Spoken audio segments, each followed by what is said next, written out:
ورحمة الله وبركاته.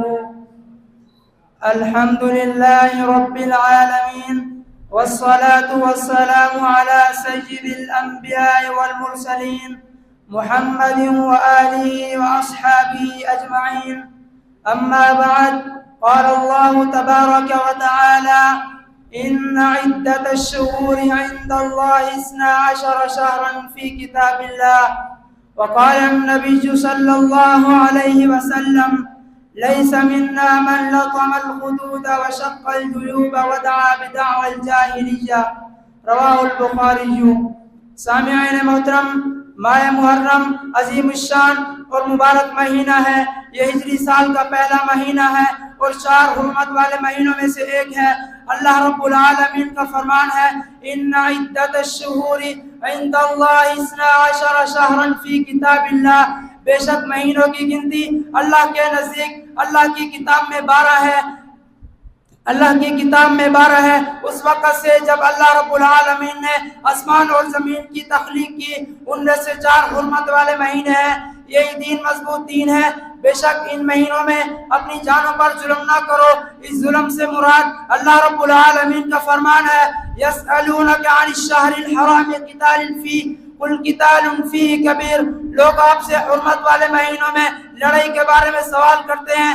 آپ فرما دیجئے کہ حرمت والے مہینوں میں لڑائی کرنا سب سے بڑا گناہ ہے.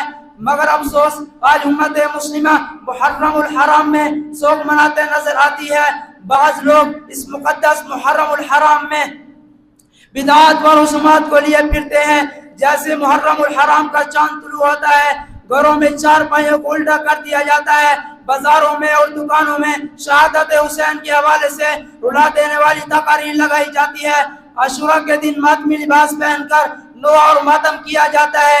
اس لیے نبی علیہ السلام نے فرمایا: جاہلیت کے امور میں سے 4 کام میری امت میں ایسے ہوں گے جنہیں وہ چھوڑنے پر تیار نہیں ہوں گے. نمبر 1، قومیت کی بنیاد پر فخر کرنا. نمبر 2، کسی کے نسب میں طعنہ زنی کرنا. نمبر 4، ستاروں کے زیر بارش طلب کرنا. نمبر 4، نوحہ کرنا. اس حدیث سے معلوم ہوا کہ نوحہ جاہلیت کے امور میں سے ہے. اس لیے نبی علیہ السلام نے ان سے لا تعلقی کا اظہار کیا. فرمایا: لیس منا من لطم الخدود وشق الجیوب ودعا بدعوى الجاہلیہ. وہ شخص ہم میں سے نہیں جو رخسار پیٹے اور گروان چاک کرے اور جاہلیت کے دعوے کرے اور ہلاکت کے وقت موت کو پکارے. اللہ رب العالمین سے دعا ہے کہ وہ محرم الحرام میں کی جانے بدعات سے محفوظ فرمائے. آمین. وما علینا الا البلاغ المبین. السلام علیکم ورحمۃ اللہ وبرکاتہ.